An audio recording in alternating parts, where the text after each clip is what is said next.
What is up, everybody, and welcome to Warp Point Weekly, your source for nerdy news. I'm Rob, and I'm joined by my gracious co-hosts, Jay Yo. and Bren. What up? And this is something new that we're trying out. We're going to be pre-recording the podcast version of this. It'll still come out on Wednesdays, but it'll be going out in a better audio format as well as in the video format on YouTube. And you can also tell we look a lot different on this one. Yeah, this here's a little bit different of a layout. We're using a different way of recording remotely. So we'll see how this goes. We're testing it out, seeing if we're going to like it, and we might continue with it in the future. We'll see. But we have to start this out the way that we always started our weekly shows out. And that is, Jay, what have you been up to? I've been working like always, watching shows, working my way through as many series as I can. Need to start Sopranos over again, working on that. Gaming wise, I've been jumping back on Destroy All Humans and Warzone a little bit whenever we play it on Wednesdays, which you can check out. We do that live now. Yes. And then, other than that, I've just been talking to you, trying to get this show together. Yeah, and it's definitely coming. Bren, what about you? What have you been up to, bud? I have pretty much the same. Just been working. I haven't bought anything new. Wife still said no on that one, right? Yeah, no. Well, I mean, we went to Best Buy looking at TVs and stuff, and they didn't have the one that I wanted, which it's kind of annoying. We can talk about it in tech news and stuff.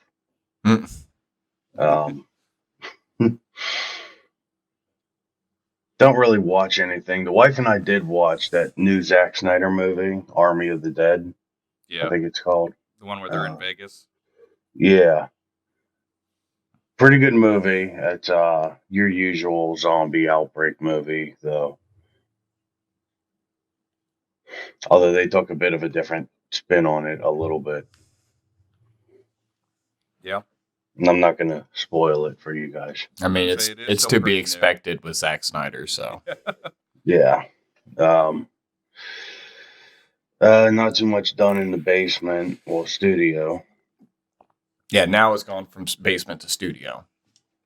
Yeah. It is making its transformation. Nerd cave / studio. It's not even its final form. Yeah, right? But it's over 9,000! I'm going to have its own special boss music playing anytime somebody walks in there. KO Ken. KO what? See, normally whenever you open a door, it turns lights on. No, you do it to Brendan's and it turns on like the Final Fantasy boss music. That just reminds me, eventually I'm gonna program my Alexa to be like, Alexa, turn red lights on. Play Skyrim music. Well, you could even just macro it all together to where, it's like, yeah. Alexa, let's game. Alexa, it's time. Dun, dun, dun, dun. Dun, dun. See, mine. I'm gonna do an intruder. Like a break-in alarm. Alexa, break-in alarm, and then it's just all of a sudden it's gonna go. All the lights are gonna go red, and then let the bodies hit the floor. It's just gonna start playing. Oh, after my own book heart. Actually, before all that, it's just gonna go wrong house, motherfucker.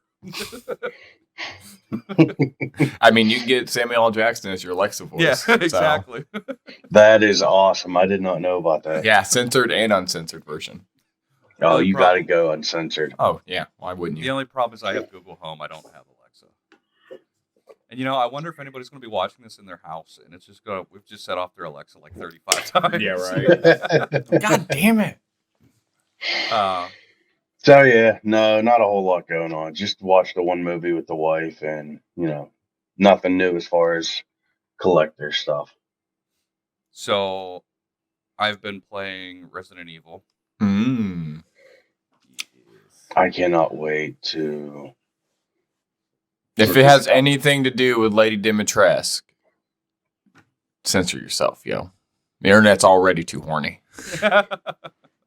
Don't be giving people thoughts.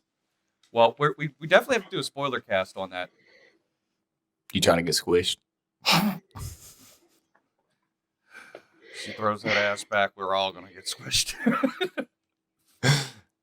I'm loving the internet memes about it too. Oh, People I just know. walking around with fly swatters, smacking her in the ass and running away. There was one with Peter Griffin, runs over, smacks his ass, runs back over, does it again, and they looped it perfectly, so it just kept going. Two things with that, because now, Rob, since you're past that part, we can talk about it. And Jay already ruined the story for himself. Yeah, I know. How dare I? Yeah, I mean, there's the one part where she's chasing you, which of course, you're running through her castle.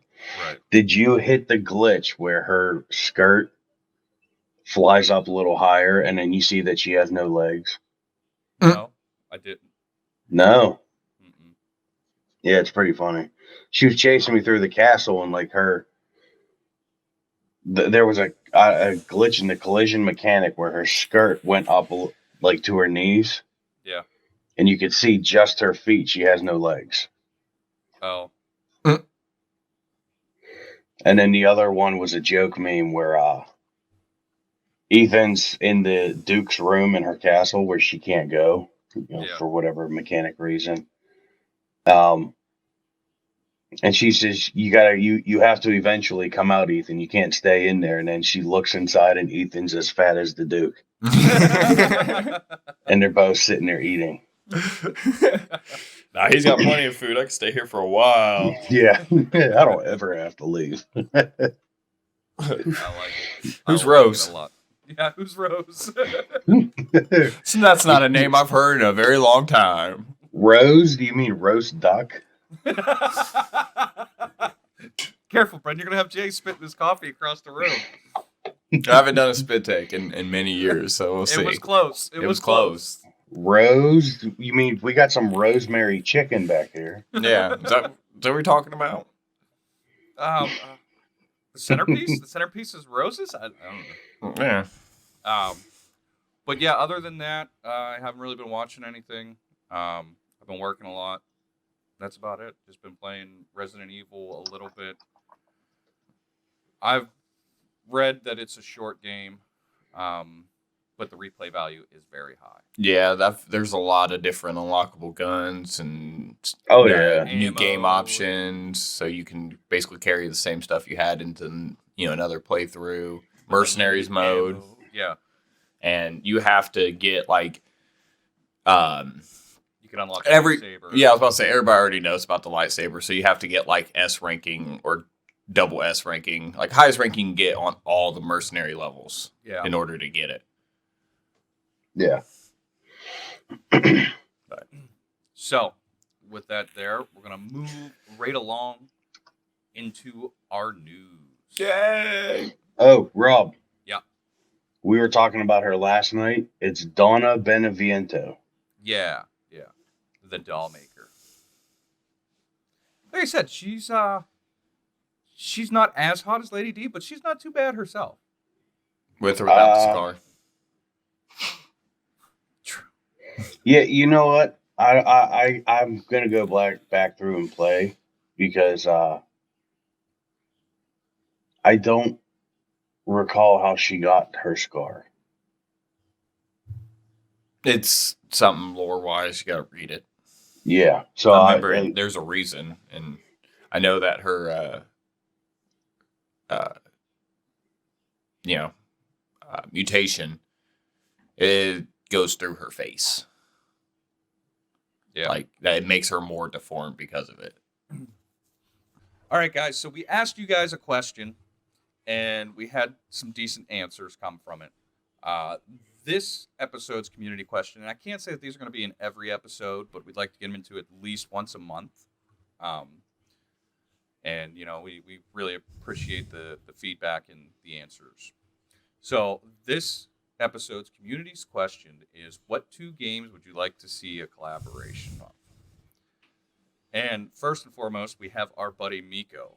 And he comes in and he goes, I think we need Master Chief in Smash. We've waited for years, and Nintendo seems to be closer, and I think it would be a good collab. Yeah. And I can't disagree. No. And that came from Discord, and there'll be links to it down below or on the side wherever you're indulging in this media at. Yes. In the description, there'll be a link to our Discord. Uh, Our good buddy Anthony Banahaski over on Facebook says, Tomb Raider, deep in a cave, finds a blade with chains. Chills. Ooh. I mean, that would be awesome. What would be even better is to see Laura trying to wield those. Yeah. oh yeah. Just a montage like I'm not gonna spoil it, but Falcon and Winter Soldier, near the end of that season. Yeah. Just a montage of her training. Right. Yeah. Gonna be a montage. And even Rocky had a montage. It's bad. My life is, got South Park songs in the back of my head, like Right. all times, just ready to go between SpongeBob and South Park. Bro, my head is filled with pop culture references. For some reason, I was thinking that was from Team America. Yeah, I mean, same South Park creators, I should say. I don't mean I don't know if that's what it's from or not, but I was just thinking that's what it's from. Yeah. And last but not least, we have the age-old classic coming from Billy that he would love to see Tomb Raider mixed with Uncharted. Which, Ooh. I mean, honestly, yeah. Well, hold on. Are we talking PlayStation 1 Tomb Raider or the new one? I'd say new one. Because boy, here's what came to my mind when I thought of this. Uncharted is hide behind cover and shoot, right? Mm-hmm. Yeah. What did we do for combat in the original Tomb Raider? We just jumped in. Yeah, we just jumped and flipped around. Hey, you know what we did for the original combat? Hmm. Leroy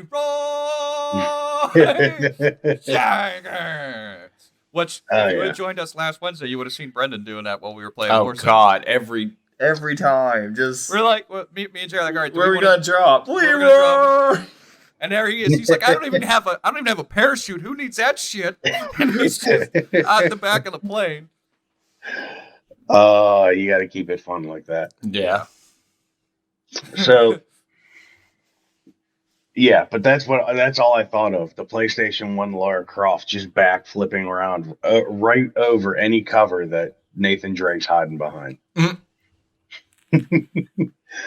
But what prompted this conversation was 2 weeks ago when Rob started his Final Fantasy Friday stream. Him and I were discussing, how they could do a Final Fantasy X collab with Final Fantasy 14 and how there's similarities between the main characters and the jobs, Yeah. which there is with all Final Fantasy games. A lot of it's just a lot of carryover. Right. Black mage, white mage, a knight with more guard abilities, and Yeah. blue mage, dragoon, stuff like that. Yeah. It would be interesting for that. And you could join us on Final Fantasy Fridays for that stuff. But I mean, yeah, I'm trying to think of some other like interesting game collaborations. But I mean, those are pretty much the popular ones. Yeah. Yeah. That's all I got.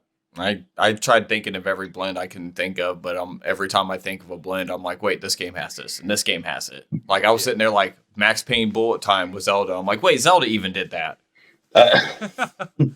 Well, I mean, I think that this question was more like just which characters would you have liked to see intertwined into other series? Yeah. I want to see Doom Guy and Halo. Oh I God. mean, yeah, I could see that. Doom I don't think Master Chief will last. No. It's just Doom Guy running around blowing up all the tanks and ships. With his hands at Yeah, with that. his hands. Yeah. Just his bare hands. Gap closer with a punch to the face. Chainsaw comes out of nowhere. Bunch of ammo falls out. I can't fight this dude. He never reloads. So yeah, I mean, if you guys still want to answer that question, again, you can join any of our socials, and it'll be in there. And then we'll hype the hell out of your comment. Like, thank you so much. Right. We are gracious. So yeah, Another one's another comment. So yeah, you guys can join our socials: Facebook, Discord, Twitter, Twitch. Pretty much we're everywhere. Yeah. And again, links will be in descriptions for those. So, going on to news, and this is one that kind of shocked me because of who it is. BlizzCon 2021 has been canceled. No red shirt guy for the year again. No Winnie the Pooh. I am not surprised at all. Oh, I am. I'm surprised they didn't try making it a digital event where they tried charging people $35 to be able to access the content. And then if you actually wanted to watch the interviews, it was an extra $5, This is all coming from Tencent, so. Oh, without a doubt. I'm surprised that they didn't do that.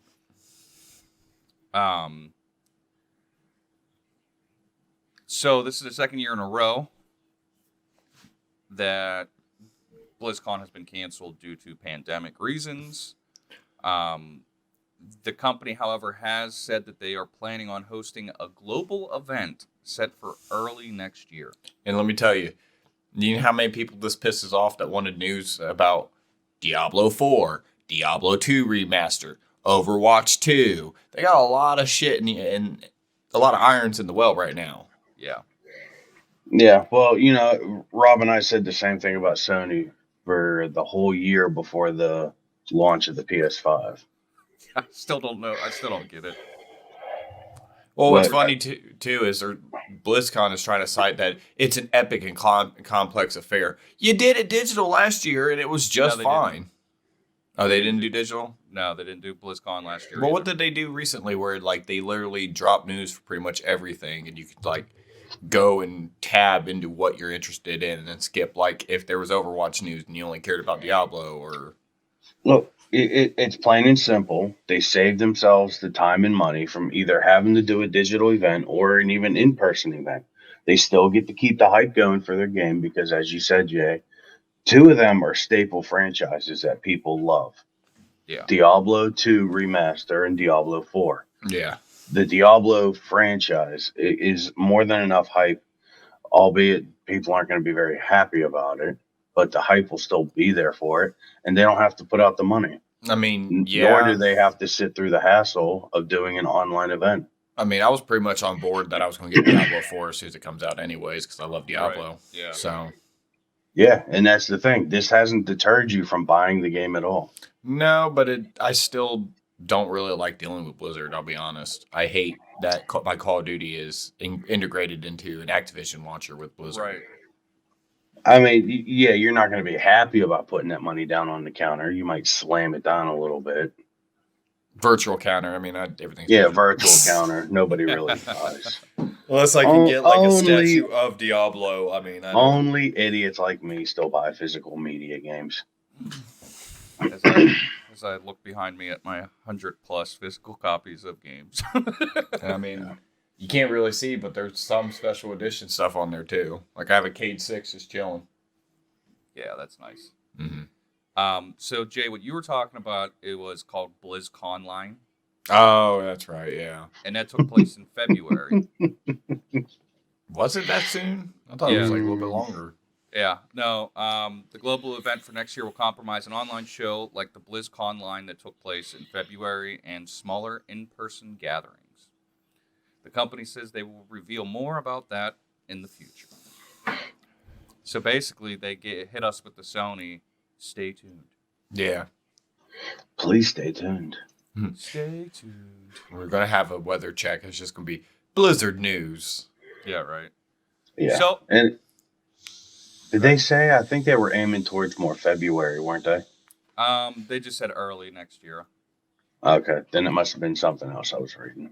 Probably. So if you guys, want more information, stay tuned to us, and we will drop it as it comes. Phrasing, boom. Is that still a thing? Are we still phrasing? Hey, are we still phrasing? Yeah.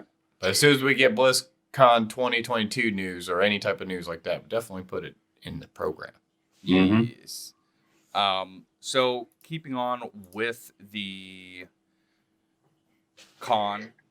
Yeah, so I'll Right. take this one, All right. Rob. So E3 2021, they have added 15 more companies that will be a part of the all digital event that they have going.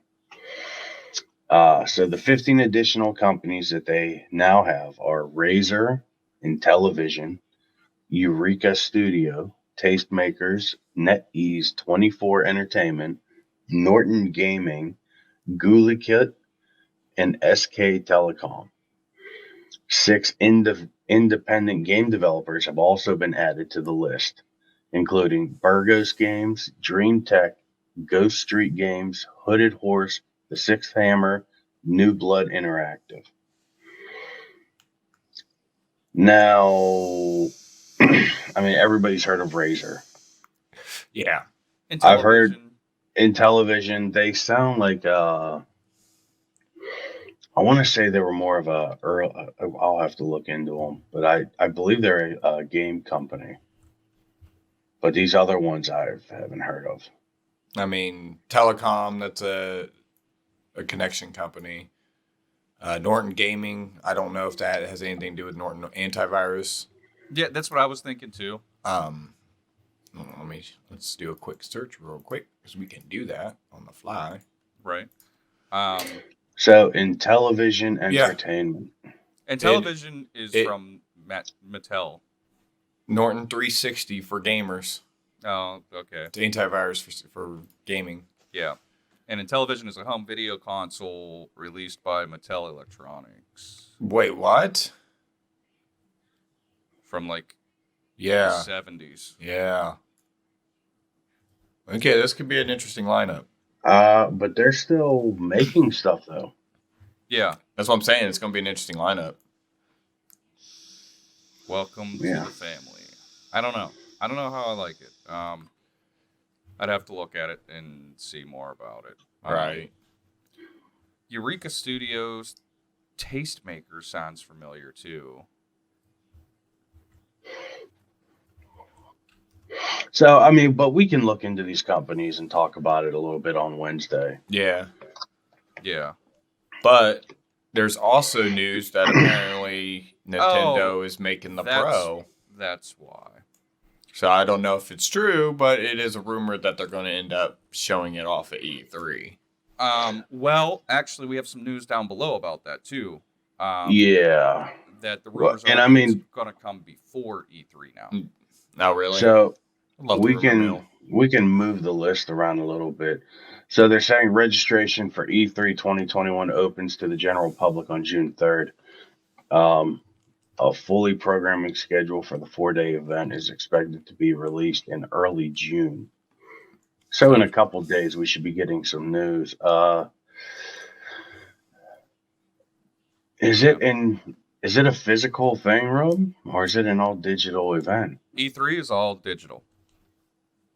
Okay, so I don't know unless they're going behind some kind of paywall or no. So the registration, it gives you access to an app that you can watch stuff on your mobile device. Direct E3 coverage. You get email updates and stuff like that, and then you can go, "Hey, I attended E3." Mm-hmm. I think they send you like a digital badge that like you can download and print out and. Oh my God! So you can sit there and go, I attended E3 from my couch. Well, I mean, a lot of people, myself included, I have it hanging on the wall from when we were at PAX, our PAX badges and everything. Yeah, but that was amazing, dude. Like, we were there. Yeah, but, I mean, there's people that have gone to E3 since they've been able to go to E3. So now they can say, hey, look, I actually registered, because I did it last year, too. I've registered for E3 for the past 10 years. You know what I mean? They got to keep that streak alive, man. Yeah. Yeah. And just a little bit about the Tastemakers. The reason I thought it sounded familiar. Yeah, they're the ones that do like the Infinity cabinet, the arcading cabinets, the Polaroid photo booth cabinets. Oh, nice. Oh, awesome. Yeah. So that's why I knew that they sounded familiar.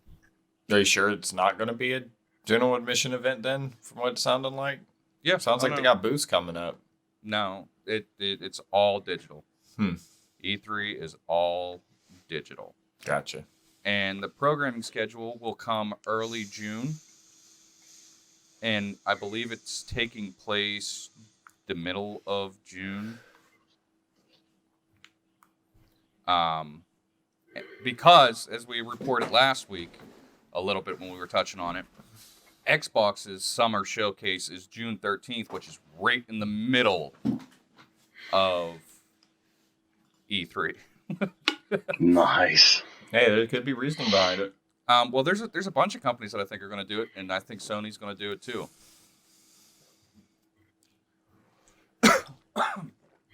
Yeah, I'm not too hopeful with Sony. I mean, for the last couple years, they've been passing on all these events Yeah. just so they can unveil their own thing by telling us to, please stay tuned. Although we do have Integrate coming soon. Yeah. Well, we'll move on a little bit. So I wanted to go out of order with the list because we talked about E3 and now with how Nintendo's been doing this, and it's pretty smart. Nintendo will be revealing the Switch Pro soon. Right. And it's a history with them. They did it with the 3DS and they did it with the Wii. They go a month or two before E3. So that way the companies that they're working with, game developers that they're working with, can still have that spotlight at E3 to showcase their new games for their new console. Right. For Nintendo's new console. Which is a pretty smart move. Yeah. Oh, yeah, it's a great marketing decision. You keep the developers happy by allowing them that spotlight at E3. And with the consumer, you give them a little more time to put money aside, or whatever. Because with this new Switch Pro that they're coming out with, they're going to phase out the original Switch console. I wonder if there's going to be an upgrade program for that. And from what I heard, too, it's going to be compatible with the dock itself. So, see, I've heard the opposite. Well, yeah, no. I've heard that it's only going to be docked. Well, I've heard that it's going to have a 1080 screen because they're switching it up with an LG screen, a new LG screen. So the thing that I was reading was that there's actually going to go into a new regular Switch. And then they're going to have 3 iterations of the console. You're going to have your Switch Lite, which is handheld only. You're going to have your Switch Pro, which is docked only. And then your regular Switch, which is the hybrid between the two. Yeah, but they said they're phasing out the regular Switch. Yeah, for the new Switch. Yeah, they're going to stop production on the classic Switch. Yeah, what I mean? Like they do with the 3DS. And then all of a sudden, hey, look, we're phasing out the 3DS, and you have the 3DS. Yeah. Sony does it with the PlayStation, too. They phased out the OG4 with the Slim and the Pro. Yeah. They just completely killed console development. Now, I think they still make parts, so for warranty claims and things of that nature. Yeah, but you can't do that. As for full console production, yeah, they put an end to that. There's no money in it because everybody's going to want the newer, bigger thing. Yeah. And resale market is still a market, so. Right. Yeah. And Nintendo's going to be at E3, right? Yes, so Nintendo's going to be at E3, but it has yet to be formally dated. And its current slot is set towards the end of E3. Okay. So, because people are still waiting on news for Breath of the Wild 2. Yeah. And in this article from Eurogamer, they say the long awaited Metroid Prime 4. But we also have what is the HD remake of the Zelda game they're doing? That was on the Wii. Yeah. Yeah. No, that was on the Wii U, I think. No, it was Wii. It had the motion enhanced shit you had to buy for it. Yeah. Yeah, the motion plus add-on. Yeah. Now, the other thing too, though, that's going to be interesting with this whole thing, I lost my train of thought, so this is getting edited. It's okay. Uh, Take two. I have no fucking clue where I was going with that. Do you remember what was it Oh, about yeah. Zelda? Yeah. So another game that I'm interested to see, because the way that they normally do it with the consoles is you get one per console, is the next Mario. We haven't had a Mario game since 2016, 2017. I mean, we probably won't. I don't know. Like, But think about it. When did they release another Mario game on the N64 besides for Mario 64, which that's is what like I'm a saying. launch You title? normally only get one per console. Yeah, so we're probably not going to get another one until they remake a new console. I don't know, because there's a lot of people that are, because what Odyssey I think was the one for. Yeah. Switch. But if it is an actual like upgrade where the processor and everything else can handle more power. Well, yeah, and I mean that's what they're saying, because they want to be able, to do. The rumors are a 4K version of the original Breath of the Wild. I mean, they're going to have to, because the way that PlayStation and Xbox have their things, that's the only thing Nintendo's lacking, is they just don't have the power. But you know what? I mean, short of the 64, they never were graphically advanced. No, and that's a good thing too, is the developers figured out how to make games around that. Right. I mean, you might have had a GameCube port of a PlayStation game, and it might not have been as nice, but it's still played. Right. And in some cases, don't play Charlie's Angels. Trust me. I had no plans on it. It'll make you hate your life. You're like, why am I doing this? Oh man. So yeah, I mean it'll be interesting. While we are talking about Nintendo, though, this is something that I didn't put in the document, but we could talk about real quick. Nintendo did have dual announcements for the Pokemon Brilliant Diamond and Shining Pearl in November, plus the Pokemon Legends Arceus in January 2022. Yeah, day after my birthday. Oh, yeah. I didn't see the actual date of it, but it'll 28th.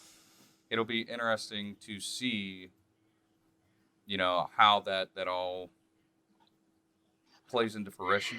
Yeah. Well, I'm hoping it's better than Sword and Shield. Not that I minded Pokemon Sword and Shield, but there was a lot of reused assets, a lot of this was supposed to be the big Pokemon game on consoles finally, and it didn't really feel as big as Yeah. Well, I can tell you, and Rob and I talked about it a little over a year ago, right before the game came out. They announced because it was on a console Pokemon game, now there's going to be a lot more room. They're going to add a lot more Pokemon. And then they just went through and they started hacking at that list as we got closer to the release of the game. And I mean, the thing is, like, at the time, I think we said that there was over 700 different Pokemon. Yeah. And I understand you can't have them all. But at the same time, like, they had, 250 out of them. And I'm not necessarily upset about that list, but we're in a different region. Some Pokemon aren't going to make the travel, like a lot of bipedal and horse type Pokemon, 4-legged, 2-legged. They're not going to swim across an ocean to get to somewhere. They might jump on a Lapras, but that means like a couple at a time. Well, but they touted it at first, like, oh yeah, we're gonna have all this. You see this, we're gonna have all this.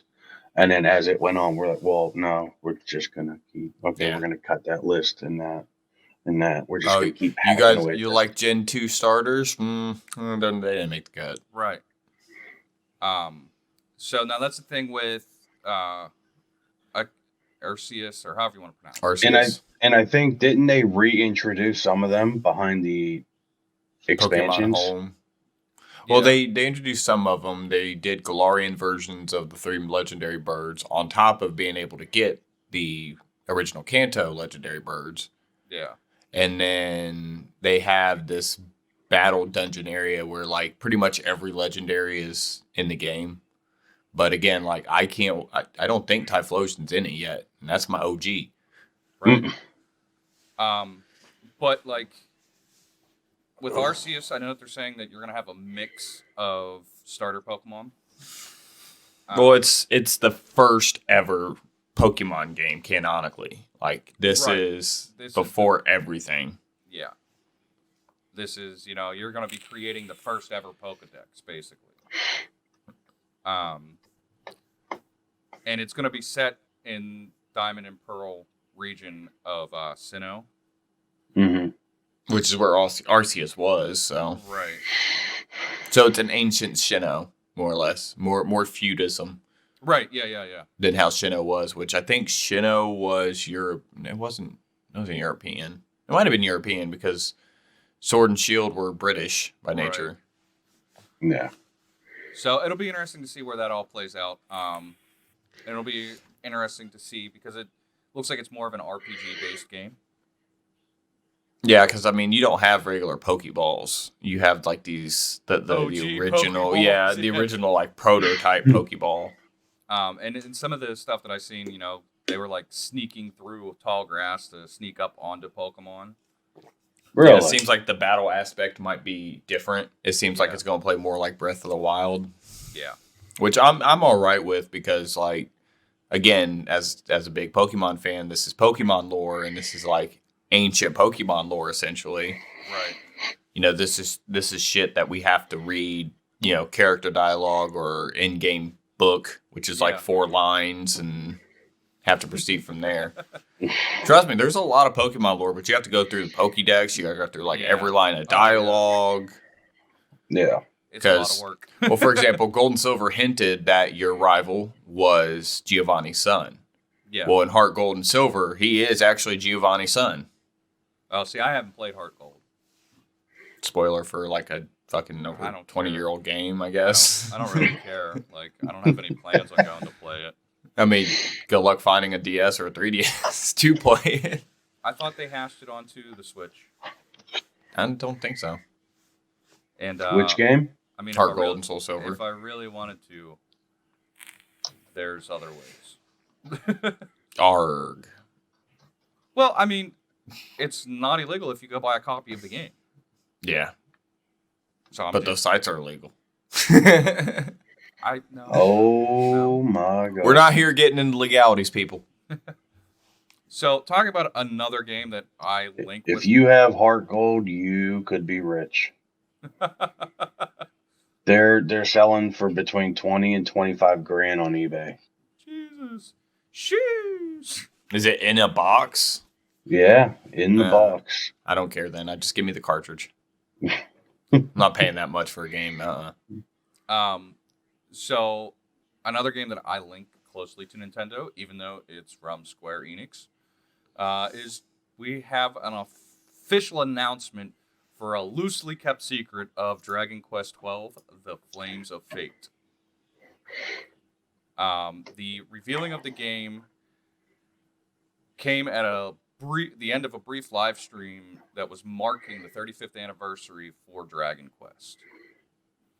And it's been confirmed that it's a simultaneously worldwide launch, but we don't have any actual release date. There's no trailer or teaser, just a logo. Yeah. Which I thought was pretty funny.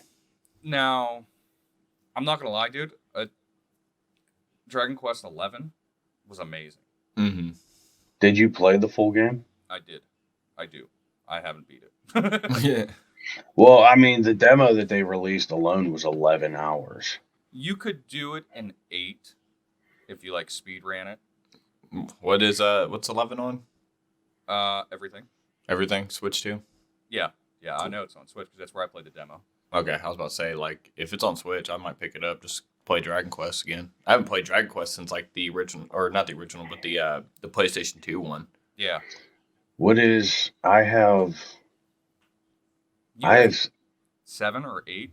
I think so. I think it was 8. Is it Dragon Quest? I think I have 2 and 3 of For the on the Nintendo. Vita. On the Vita. Oh. So Yeah, it was Dragon Quest 8 that I played. we knew that there was a Dragon Quest 12 coming whenever the series creator Yoji, I know I pronounced that wrong, but whatever. Mm. Put out a New Year's message and said that he's been making preparations on it. Now it's going to include, Dragon Quest 12 was one of several games revealed during the stream, including a Dragon Quest 3 HD 2D remake. So they're going to be redoing the Dragon Quest 3 in a Octopath Traveler style. You know what? I saw that and it got me a little excited Dude, because I'm like, yes. Yes. Octopath is an awesome game. I'm so glad you finally picked that up. Like I said, there's a lot of traveling or a lot of grinding to it, but it's such a great JRPG. Mm-hmm. Oh, I mean, any JRPG has grinding. Well, yeah. that should be that's like one of the requirements of a JRPG. Yeah. If you're not doing 20 hours worth of grinding, you're not playing it. Yeah. So continuing on with game news, we had the Horizon Forbidden West State of Play. Now, you could have watched the whole 5-hour intro to it. Oh my god. Why? Why did they need to do that? That was 4.5 hours of a countdown and then some just like pre-recorded bullshit videos for half an hour. And then the actual State of Play went live. Dumb. Why? Okay, look, I can understand stream countdowns, especially since we stream and there's some sharing involved. I get it. Also, yeah, we stream. Yeah, I mean, even a company like Sony. Okay, even if you do like an hour countdown, have the countdown going on in the corner, and then you can talk about some things, do some gameplay. Maybe talk to the developer about what it was like. Yeah, doing pre-interview shit, and then it should be 30 minutes. Because like I said, I can get it. I get the whole idea of building up hype. But 5 hours of a countdown, dude. Like I said, it would have been different if they would have turned it into like an all-day event. Yeah. Okay, well, you know what? Here's some stuff from the original for Horizon. Here's some stuff from this. Oh, hey, look, we're going to have a gaming tournament for whatever game. You know what I mean? So they turned it into an actual event. All right, cool. But this was a Thursday State of Play that the literal thing went from noon until 5. It wasn't even a pre-show. It was literally a countdown from noon till 5. Right. Mm-hmm. Now, some things that we did learn from the actual presentation. We found that they gave us almost 15 minutes of actual gameplay. We didn't get an actual release date, but we do know that the game is set 6 months after the original game. Now we know that Erend is back. We know that they go into San Francisco.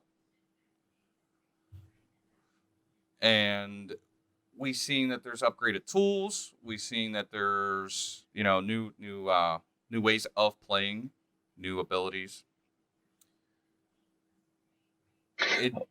Good. Well, I was going to say they said they were going to make the spear more usable. Yeah. Because that thing served no purpose in the original game. Well, we know that they showed the pole caster, which is like her hook shot thing. Yeah. It showed the shield wing, which is her glider. A divining mask, which is so that she can breathe underwater.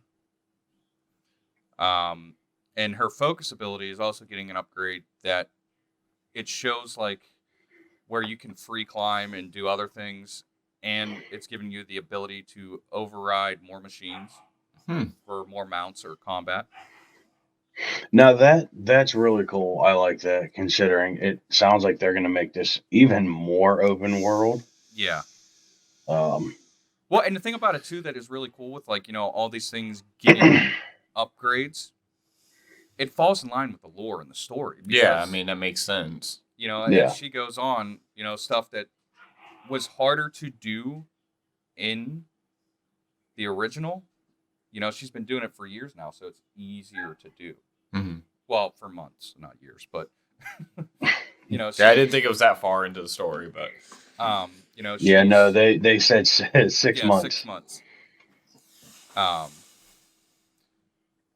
But we do know that it will be cross-gen, so that PS4 players will be able to play it, unlike the Final Fantasy VII Intergrade. ooh, Oh, stop! They made it timed. But we don't know that yet. We don't know what the details are on that.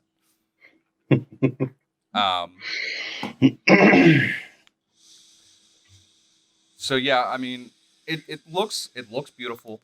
I'm thoroughly excited for this game because I loved the first one. I still need to play it. Dude, I'm telling you, you should. It's great. The storyline, the gameplay, everything about it is amazing. Yeah, and I like post-apocalyptic games, so it's right up my alley. Speaking of, Right? can I take this one? Yeah. I was letting you roll with it, bud. Oh, we finally got news of Dying Light 2. We get, well, it actually has like a subtitle now. Dying Light 2 Stay Human. Right, the actual name of the game. Well, it's kind of like Dying Light originally was like Stay Alive or something like that. I can't remember the catchphrase, even though I played it for over 200 plus hours. Yeah. I mean, on PC alone, I haven't even beat the game and I got 40 hours of gameplay time into it. And I haven't gone into follow-up. That's another like 20 something. So we finally got a release date of December 7th of 2021, which means it's coming this year to Xbox, for both the Xboxes, One and X, both the PlayStations 4 and 5, and PC. Sorry, Switch. But they showed off a gameplay demo. It looks amazing. They actually did the event on a 35-minute video where they were interviewing people. They had somebody from the community come in, and then they actually had the voice of Aiden Caldwell, the new main character, into the interview, or doing interviews and such. So it was really nice. They went into more details about how days and nights are going to work a little bit different now. During the original Dying Light, night was worse, but there was still a lot of zombies during the day. Yeah. Now they kind of draw that back because, I mean, these zombies have been living for 20 plus years. They can't stand the sun anymore. So it's kind of like an I Am Legend type thing. Like you'll still have some in the city streets, but at night they just swarm out. Yeah. And then showed off new infected, new things, the virals, the people that are infected instantly. So the way the Haran virus works is you get bit, you turn into a viral before you turn into a biter. And biters are your typical slow-moving zombies, and virals are your fast, aggressive, I'm gonna smack the shit out of you zombies. But yeah, so lore-wise, Dying Light... COVID-19 happened. No, yeah, pretty much. But lore-wise, Dying Light 1 happens. They contain the virus in Haran. It doesn't escape Haran. They take the medicine, or they take the virus and they move it to a secure lab. It leaks from the secure lab like 5 years later after the first Dying Light. So this is like 15 years after the apocalypse and 20 years after the original game. And they're like, you don't have to play Dying Light 1. There's a lot of nods and lore to it, but you don't have to play Dying Light 1 for the actual main story of Dying Light 2. It just shows you how it happened, more or less. Yeah. So, I mean, I'm excited. The freaking statue's beautiful. Oh, yeah. And it lights up. Yeah, it's a UV light. That's what I like about it. Because it fits lore-wise with, they don't like UV light. That's one of their protective measures against the undead. But I mean, Dying Light 1 kind of revitalized the zombie franchise. I mean, it was drying out well before Dying Light 2 came out. People were already facing zombie fatigue, so Right. at this point I'm pretty excited for this. I'm hoping for something good and they don't drop the bomb. Well, see, if you didn't pre-order the collector's edition, you're screwed because it's already sold out. Is it? Yeah, I figured. I guarantee you it was scalpers. Oh, you know it is. 1 for me, 5 for the internet. Oh yeah, I'm sure. Yeah. But we're also seeing they also announced during the presentation that Dying Light 1 is getting a Platinum Edition with every single piece of paid DLC in existence. Oh, like a definitive edition. Yeah, so it's got, the original game, the following, and then there's bundles you can buy, and some came with the Enhanced Edition when they re-released that had both games in one or both DLCs. I won't say both games because there was another like 20 to 30 hours of content on the following. It was Really? Yeah, it was. I mean, I think the story was kind of short, but there was so much shit you could do on the side that it made up for it. Plus a little secret Easter egg ending where you literally find keys to a nuke and just blow up Iran. Now I do have to say, like, I love this steelbook. Yeah, the steelbook looks nice. With Aiden on one side and a volatile on another. Yeah. Mm-hmm. And the deluxe edition does come with the steelbook, so Bren, you'll probably be able to get that from Best Buy. Yeah. Listen, if Best Buy keeps doing what they're doing with these new game releases, where they have the game and then they throw in a steelbook for free, I'll keep buying games from them. And if you like, I went to Dying Light's actual website, and it says retail editions available soon. So you can't even pre-order them yet. So you can only pre-order digital. Yeah. Well, I mean, it's easier. You basically get the key and wait for the game to come out. Yeah. Well, I mean, the new Yakuza game, I basically got 2 steelbooks. Yeah. One thing that I'm excited for with Dying Light 2 is the way that the factions are. Mm-hmm. Like, and they say like your first playthrough, you only do like 50% of the shit that you can do.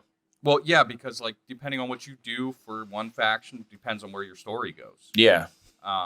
So like doing something for one faction might cancel out the ability to do something from another faction. Yeah, and the way it seems like the one of them is going to be a more militarized totalitarian group that's not necessarily evil but questionable. Right. Yeah. And then you have and that's how you get like traps in your area or in a certain part of the map. Right. And then if you decide to like save people like called the saviors, you get like trampolines and zip lines and all sorts of movability issues or abilities to get through for survival.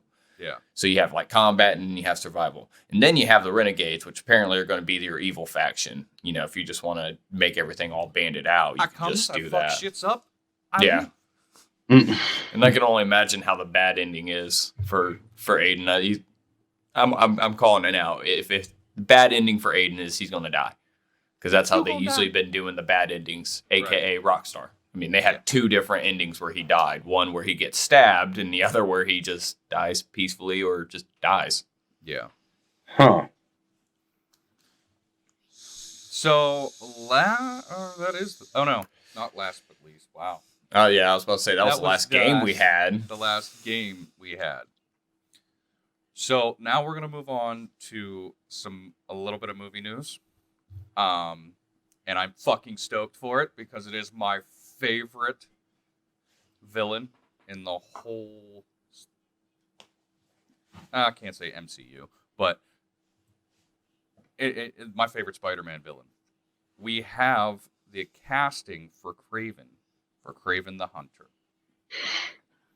And we're actually bringing back an MCU veteran. I don't know if you want to call it. But Aaron Taylor Johnson is going to play Kraven the Hunter for Sony Pictures. Which, yeah, I find it funny that not that long ago, he was Quicksilver. Yeah. Oh, really? That's Yeah. And he did the played 2 Kick-Ass movies. Yeah, I mean, can I be honest though? Mm. So has what's his name? Played Rogers.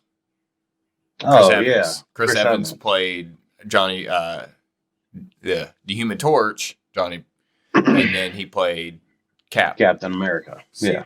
the only thing with that though, like, It's because licensing.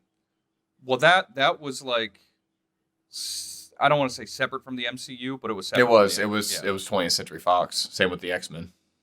This here, he did Quicksilver in Age of Ultron.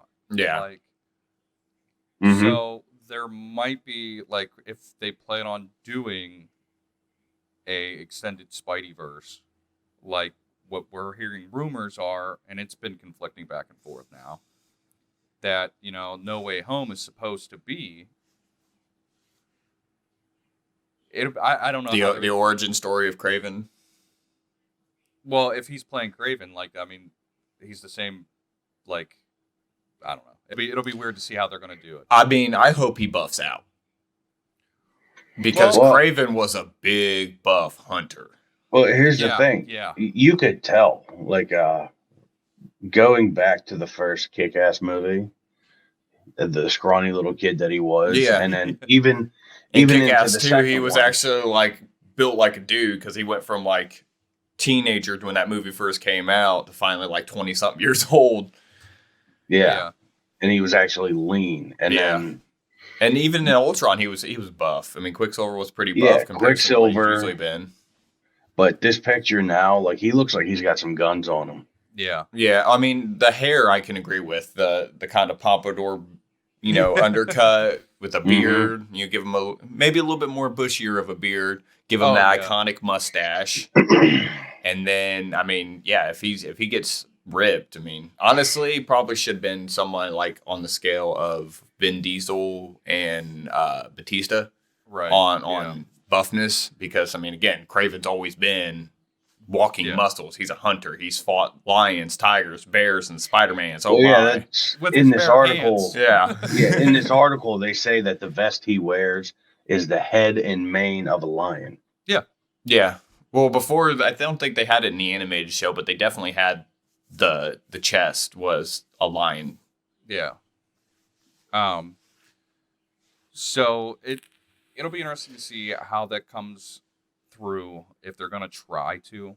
But this opens up the path for them to do a Sinister Six movie, Mm-hmm. and that fucking excites me. Well, aren't they so having much. the same guy who played Doc Ock returning as Doc Ock? There is word of that, but Well, Rich, no, you're that's- forgetting one key thing here with keeping this Spider-Verse going. The deal has to keep working between Sony and Disney. Well, And so Rob, here's the- hold on, I gotta say something real quick. Yeah. I respect that Kraven's your favorite, but he holds nothing on Doc Ock. Doc Ock is the quintessential villain. If you're thinking, yeah, I mean, it's either him or Green Goblin. I was gonna Just say, on the Goblin. amount of shit that they've done to Spider-Man. I mean, Doc Ock was in Peter's body for a while. I mean, I believe me, I get it. I do. I think what it is for me for Kraven is the fact that, you know, I feel like he's been underappreciated. Oh, yeah, same with Rhino. Rhino, I mean- they just make look stupid. I mean, if you look at the comics, Kraven did a lot in the comics to Spidey. Mm-hmm. And, On a It- physical sense. well, yeah, I don't think he did too much psychological damage to Spider-Man. I think he did. There was some dark Kraven the Hunter issues, yeah. Whenever he's hunting Aunt May and he's hunting, like, MJ and all this shit. Yeah, yeah. And then when he completely fucks him up, you know, like... Didn't he kill one of, like, the main Spider-Man cast for a little bit? Yeah, but see, that's the thing, like, with comics is it's just like that. No one ever dies, yeah. Well, Hey, that's why Quicksilver got reborn. yeah, exactly. Don't ask why. Don't question that Kraven's actually older than Quicksilver, but Yeah, right. Yeah. But like I said, this opens the door and the path to the Sinister Six. Yeah. Which we've already began, pretty much. I mean, they had Mysterio on. We got Mysterio. We have Goblin, Green Goblin. Now we're getting Kraven. We need who is it? Scorpion. Scorpion, Doc Ock, Electro. It depends on which version you go Right with. now. Because Yeah, but this, like we said, they have the possibility there to go either way. Yeah, I know the Sinister Six has lost and gained different members over the years. I feel like they're going to pull a freaking Suicide Squad. They're going to have Kraven the Hunter movie. They're going to have, well, so far that. So that, maybe Doc Ock appears in the next Spider-Man. So that sets him up. And then the next characters are just going to throw him off like fodder, like Boomerang was in Suicide Squad. I mean, it's just going to be like Killer Croc. They're going to do the same exact intro that they did for Killer Croc for Rhino. Oh, he's just a big guy. Okay, that's all of his backstory. Well, never mind the fact that they have rich backstories. He's actually melted to the suit. Well, see, if they go with the first Sinister Six, it's Doc Ock, Electro, Kraven, Mysterio, Sandman, and Vulture. Oh, they already have Vulture. Yeah, they already have Vulture. That's who I was thinking of, not Green Goblin, Vulture. Well, Green Goblin was in a later... Yeah, and that's when Scorpion came in, and... Yeah. So, I mean, with that there, we pretty much have everything already set up. Yeah. I mean, even whenever... Well, they're talking about Into the Spider-Verse, so that brings in Jamie Foxx's Electro. That brings in Doc Ock from... Exactly. The Raimi-verse. That brings in Sandman from the Raimi-verse, because he's still alive. You got Mysterio as Gyllenhaal. Yeah, and then you have Vulture as Michael Keaton. I mean, there's the Sinister Six movie right there. They already have it casted as long because Doc Ock is coming back. That's been confirmed. Yeah. Can they bring in the dude that played in Sandman? Because, I mean, he didn't do a bad role. I mean, the Raimi verse was kind of convoluted anyways because they try to push too many things out there. But I didn't think his Sandman was bad. I actually, felt for his character in that. Right. So that's what I mean is, we pretty much already have it all set up, and then it just needs to happen. Yeah. Yeah. And especially, we have the Venom movies. And if we wanted to, we could go with that incarnation of the Sinister Six, which was Sandman, Electro, Kraven, Mysterio, Venom, and Vulture. I really, really hope Spider-Man comes in for Carnage. I hope they keep it tight, because what I think is if he is in the movie, the reason why you're not hearing anything is because Tom Holland ruined part of the Avengers. Well, I mean, and they're like, "Hey, you need to keep your mouth shut, dude." It kind of ruined part of Spider-Man too. Yeah, dude, shut up. Yeah, you talk too much. But I mean, if they did the fifth incarnation of it, they wouldn't need Sandman. Yeah, because then you got Venom. Yeah, but Venom, they are pushing Venom anti-hero hard. He's not a villain. They never made him a villain now. He's always been anti-hero. Yeah, but that could all change. That's what I mean. Well, that's what I mean. That would be the perfect setup for the Sinister Six. If they introduced Venom that way, and then Venom 1 would have been more of them getting on that equal ground and anti-hero from villain. Yeah. That would make more sense, but they can't go back. He's already had the character development. Well, you know what though? I mean, you could very easily say that Doc Ock is mind controlling him. I don't know with the symbiote. With the dual conscious, it'd be really, really hard. I don't think there's ever been that could be part of the storyline, and that's how that's going to conclude, is that Venom's going to actually become the anti-hero with Peter, and that's how they're going to take down the Sinister Six. Boom, I just wrote it. That's my prediction. You can follow it along. I hope after they do the last, let's say they're going to try to do a trilogy with Venom. I hope the last episode ends with the suit going to Flash Thompson after he loses his legs and he becomes Agent Venom. That would be cool. Because he's already been with Tom Hardy's Eddie Yeah. Brock, and he's starting to be more sympathetic and more of a less controlled monster. He still wants to eat people, but only bad people. Well, and people that don't give him chocolate. Can I eat Mrs. Chan? No, you cannot eat Mrs. Chan. What? Which is awesome that they did that too, because that's like actual scientific shit that the matter that's in brains, which is what symbiotes live off of, is also found in chocolate. Yeah. It's all the chemical endorphins, that joy chemical. So I think it's great that they did We had a deal. So for the last two topics, it's going to talk about our favorite online retailer. Amazon has bought MGM for $9 billion. Now, for those of you that don't know, which is probably very few and far, MGM is the company behind James Bond. And freaking everything, really. There's a lot of MGM products. Oh, yeah. In the early years. And that BetMG, I bet, is a part of it, I think. In your earlier years, MGM was the movie that started with The Lion's Roar. Yeah, exactly.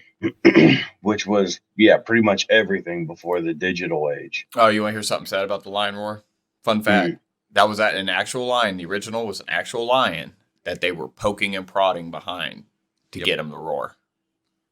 And they don't even use a lion's roar. It's a tiger roar because tigers no, that was Lion King. Never mind. I was about to say lions don't have an intimidating roar compared to tigers. Tigers is a more ferocious roar, surprisingly. Yeah. So there's some interesting things with this deal. So number one, that would mean that Amazon can put all of the Bond films onto Prime. I'm kind of excited for that. Yeah, they said that's going to be a bit of a tricky one because there's a lot of the licensing for Bond is out. The licensing for Bond is pretty wild and pretty out there. So it's going to take them a little bit to procure the rights to get the original all of James them. Bond movies are actually owned by Chubby Broccoli and his family. I mean, he's died like years and years, decades ago, but it's owned like but the family still holds. Yeah, that's what I'm saying. Like the licensing for James Bond is very tricky because it came at a time where they were doing what Marvel did with their comics, where it was like any studio could basically buy. So what you're talking about is the deal with Eon Productions. Yeah. Now, Eon Productions, that deal is that you cannot premiere Bond films on Prime. So they can't do like the Disney route where they go, hey, look, you can pay $40 to watch this shitty Mulan movie.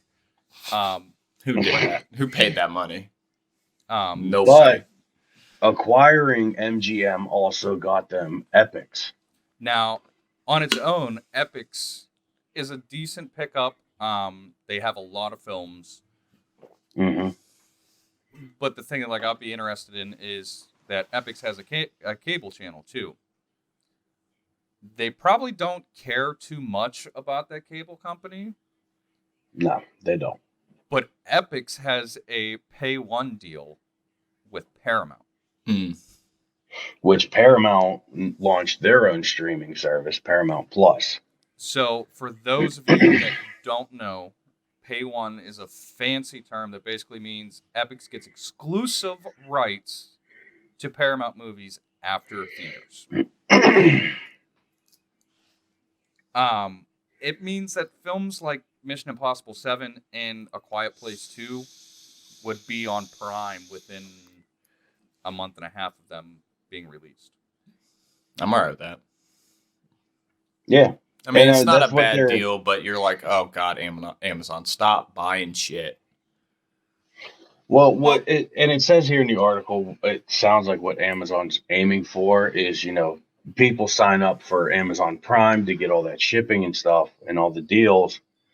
But then once they get what they get, they don't really see much of a point. But if they can use Amazon Prime Video to maybe hold on to people a little bit longer. I mean, yeah, but I mean, we have Prime. It's became a natural bill we have to pay just Well, because yeah. And Mrs. that's does a what lot they're of aiming online for. shopping. So And that's what they're aiming for.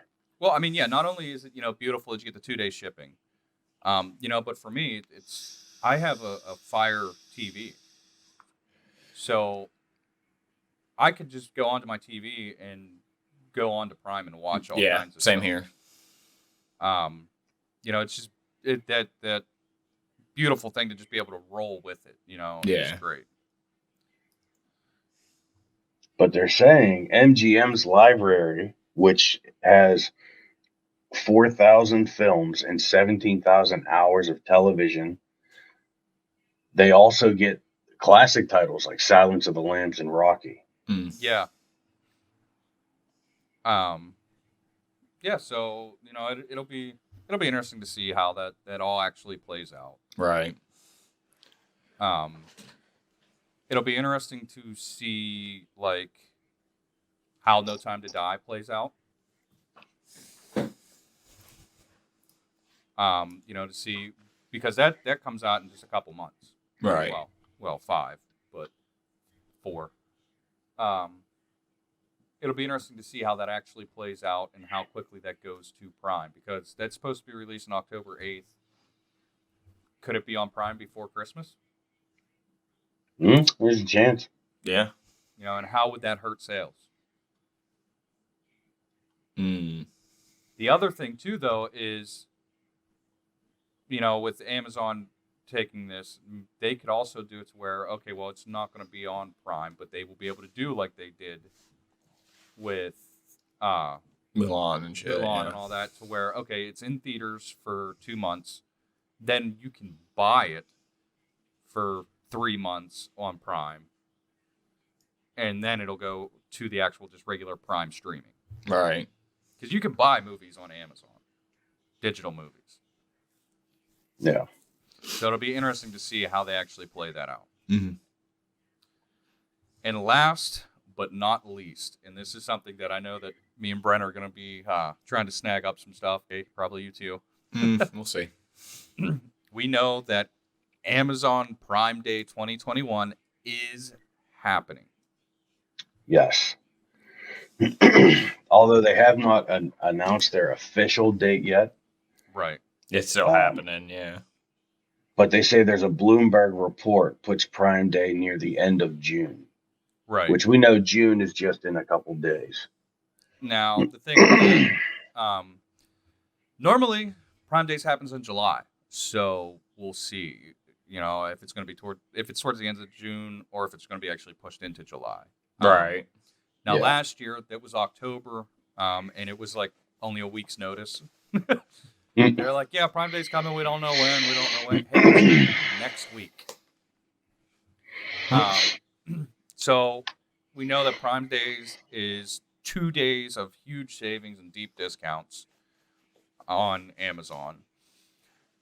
So we're going to see, how that plays out. We're going to see what all comes.